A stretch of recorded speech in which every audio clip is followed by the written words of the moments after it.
WCBI News at 10 starts now. Thanks for joining us tonight at 10. Tax season is here, but the threat of another government shutdown could put a wrinkle in your filing plans. Our Quentin Smith speaks with tax experts to find out the do's and don'ts for filing your taxes this year. He joins us live in the studio with more. Quentin. Yes, Scott, by law, every employee should already have their W-2s by now. However, while everyone is excited to receive their refund, making sure you're going to someone who's a licensed professional is a big key to making sure your payday doesn't turn into a bad day. Bells chiming and a heavy flow of people coming through the door to file their taxes. These are just a few of the sights and sounds happening at Right Away Income Tax Service. Since Monday, it's been very busy. People coming in constantly. Erica Sherrod is the assistant manager at the tax service and says there are several things people should keep in mind when filing taxes this season. One thing that I do suggest for everyone that they're claiming as a dependent, make sure they have the requested items that they're supposed to have, such as Social Security cards and, birth certificates, job records, and everything like that. During tax season, people are often anxious to hand off their paperwork to be filed right away. However, experts recommend only handing your documents off to a licensed professional or someone you trust. Don't go to someone who does not know what they're doing. Don't go to someone who is in business this year and you might not know where they have gone next year. Or don't deal with a person that does not keep up with the tax laws. And that's one thing we do.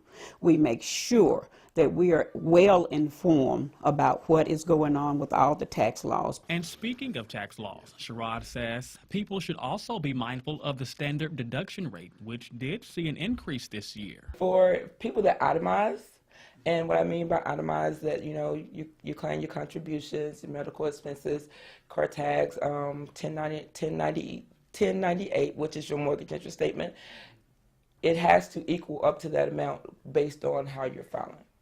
So for a single, it's $12,000. They have to equal up to that amount. For a head of household, it's $18,000. They have to equal up to that amount also. And joint filers have to be $24,000. As the tax season now starts to hit its peak, in light of another partial government shutdown, Sherrod says they're encouraging all customers to file their paperwork by mid-February if possible. Government means IRS. So therefore, IRS might slow down. If not only that, they might not be sending out refunds. So therefore, the best thing to do is go ahead and get it in as soon as you can. Now, if you still haven't filed yet, you still have a little bit of time left to do so. The final date to file your taxes is April 15th. Scott? All right, Quentin, some good information there. Thank you. Sports betting is gaining attraction in the Magnolia State. One casino resort is launching the first ever phone app to place bets this weekend. Now, starting tomorrow, guests can place their bets from their phones and other mobile devices at Pearl River Resorts. Now, pre-gaming regulations, you do have to be on site at the casino to place bets through that app. Since opening the sports book 5 months ago, it has paid out over $8 million in winning bets. Bible classes could find their way into Mississippi curriculum, at least as an elective. Other states are filing bills to incorporate the offering. President Trump tweeted about this issue Monday, saying he thinks it's great. And Courtney Ann Jackson learned a Bible class bill is pending at our state capitol. Reading, writing, math, and Bible? It's now a proposal at the State House filed by Representative Tom Miles. As an elective, it also says that they must be in compliance with all state and federal laws. House Bill 1403 would require Mississippi school districts to offer Bible classes to high school students, like Miles said, as an elective. We're not forcing it on anyone. We're not trying to pound anyone over the head with a Bible or try to baptize anyone or do anything that they don't want to do. Kentucky passed a similar bill in 2017, and that's what prompted Miles' constituents to reach out and ask for the same in the Magnolia State. But not everyone seems to think it's a good idea. Are they teaching all religions? Or are they only teaching one religion? There are over 300 religions. So unless they're going to be teaching over 300 types of religion, then I really don't see the point. Others I asked saw where it could prompt controversy, but it might be offensive to some people, because some people, believe in other religions, Islam, whatever. Everybody believes in what they believe in, but I just think that overall, if they have anything, that's, pertaining to God in the school, it couldn't hurt. Representative Miles says his intent in filing the bill is for it to be structured like a history class rather than something like a Sunday school class. Courtney Ann Jackson, WCBI News. The House bill has been referred to the Education Committee and faces a Tuesday deadline. Time now to toss things over to Chief Meteorologist Keith Gibson with a first look at our forecast. Hey there, Keith. Happy Friday. Hey Scott, happy Friday to you. A live view in Columbus, Tupelo, Vernon, Durham's Pharmacy, Louisville, Mississippi. All quiet here. No rain to speak of across our region. We do have temperatures that are mild for a Friday evening. Remember just a few nights ago we had wind chills down into the teens and 20s, but right now a far cry from that with these mild conditions. Probably the worst case scenario, mid to upper 30s for lows tonight. A few clouds, but overall quiet. Winds are calm. For your Saturday, mid 60s, a mix of sun and clouds, nice and mild with a southerly breeze.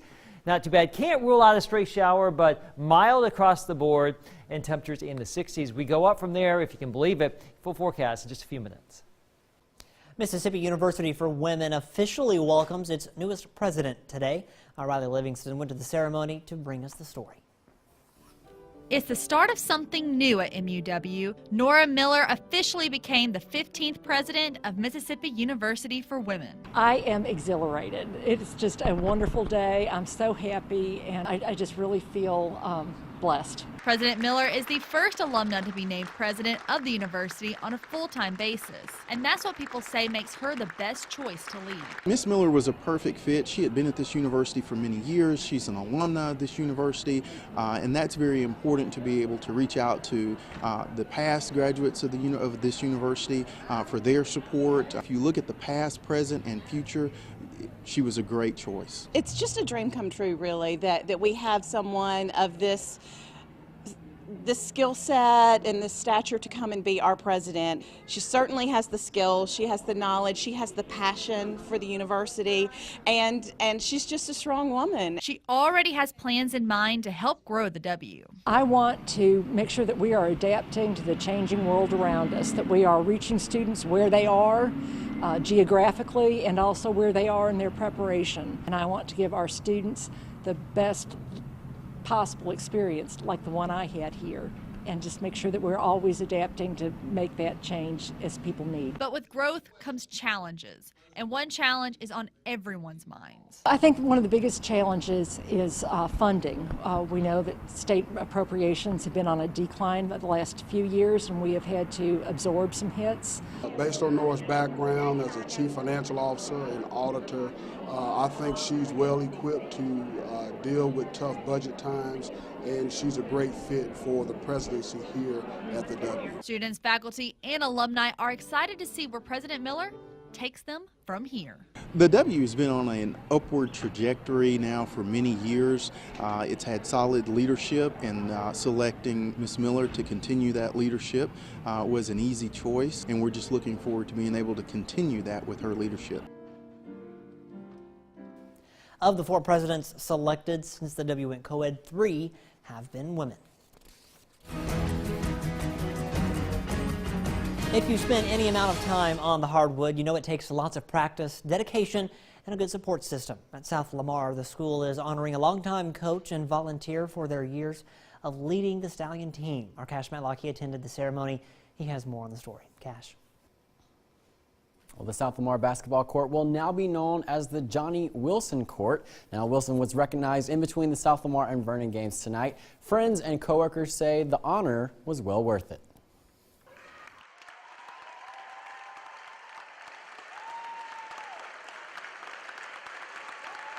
I was just overjoyed, cried a little bit, but, I was proud of it, Johnny Wilson has been coaching and volunteering his time to the South Lamar basketball program for the past 32 years. He's coached both junior varsity boys and varsity boys and girls, even taking one of the teams to victory in the 1992 state championship. It means a whole lot to me, I've been here a long time, but I just thank God that, it allowed me to be healthy for these 32 years. Wilson says he never expected to be recognized in this way. I never envisioned this would ever happen, you know. But it seems like others weren't surprised at all. The man's put a lot of time, a lot of unpaid and very volunteer dedicated hours into this place, so I think it's very worthy honor for him for sure. He's an honorable man, humble man. I mean, great man. Hoping I won't grow up to be the man like he is.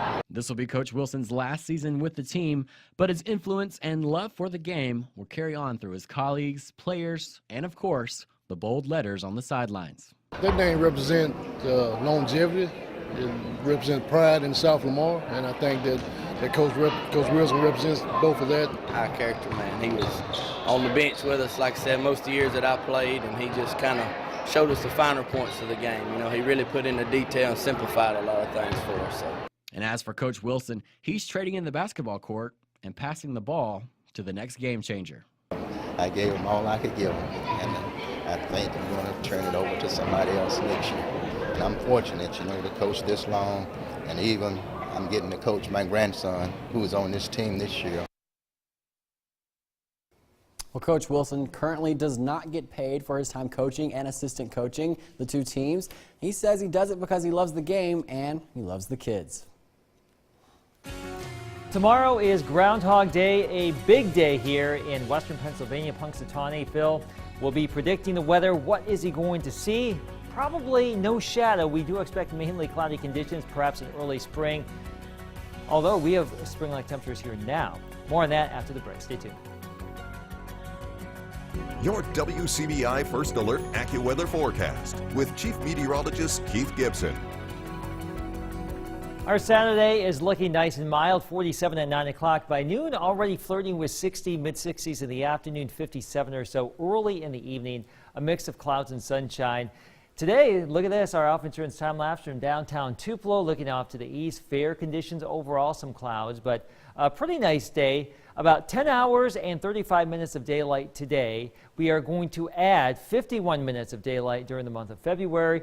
And between now and summer, we will add nearly 4 hours of daylight. So our mornings and our evenings will feature more and more daylight as we go through time. That will eventually warm us up more so. Right now we have a spring-like warm-up already in play. We are looking at those 60s for the weekend and temperatures into the 70s next week. Some of those numbers may be conservative, well above our averages now, which are still in the low and mid 50s. And notice how spring continues around here next week, 60s and 70s, very chilly across the northern tier. Not as bad as what has been happening up there, but that is where winter is going to be as we go throughout the next 7 days. Now let's talk about your Saturday. Low and mid 60s around here, and really 60s widespread, fairly uniform across Mississippi and Alabama, even along the Gulf Coast. We have temperatures in Biloxi, Gulf Shores, Destin in the 60s. Maybe some fog, some clouds, but 60s, not too bad here. Not really a big weather maker coming our way for the weekend. No big weather maker, but we are watching that little swirl in western Texas right now. That could spark a few additional showers as we go throughout the course of the weekend. Can't even rule out an isolated shower tomorrow. We missed out on a bigger disturbance today. There's that one right there.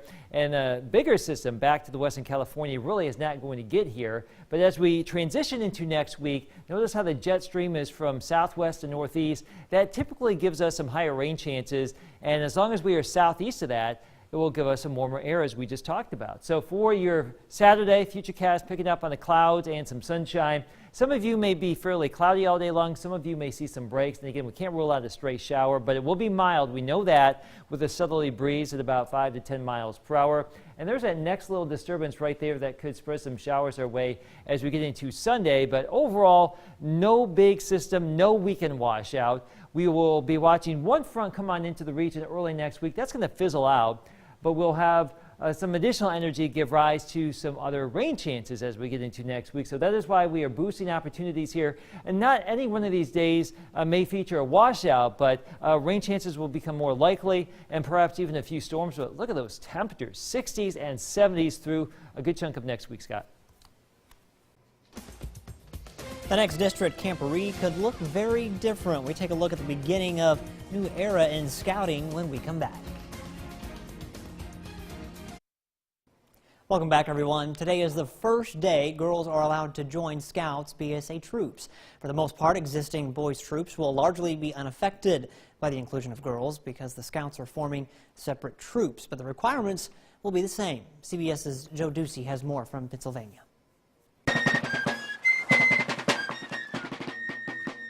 The snow, the ice, and the bitter cold wasn't enough to keep these girls from making history. I was thinking, this is really happening, and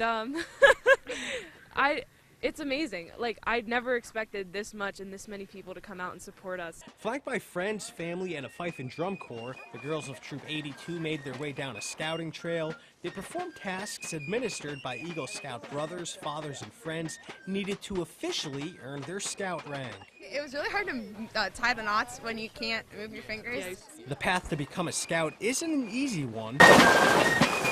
Troop 82 hiked 4 counties, canoed over 100 miles, and pursued and achieved a variety of awards. The ceremony isn't just symbolic, it's helping to break down barriers. I'm one of the only girls on staff, and all the guys are scouts, and many of them have Eagle, and I feel like now I had the opportunity to get Scout and to get Eagle and show that Scouts is learning for everyone, and it's not just for guys, that girls can really benefit from this program too.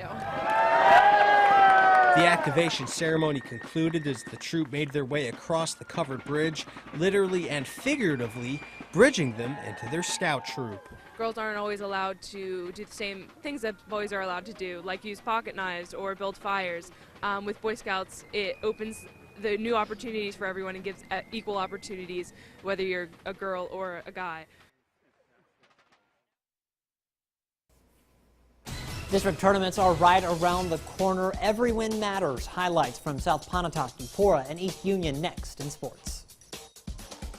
WCBI Sports with Tom Ebel. We meet again. Mississippi State and Ole Miss men's basketball squaring off for the second time this season, setting up for a must-win Saturday for both teams.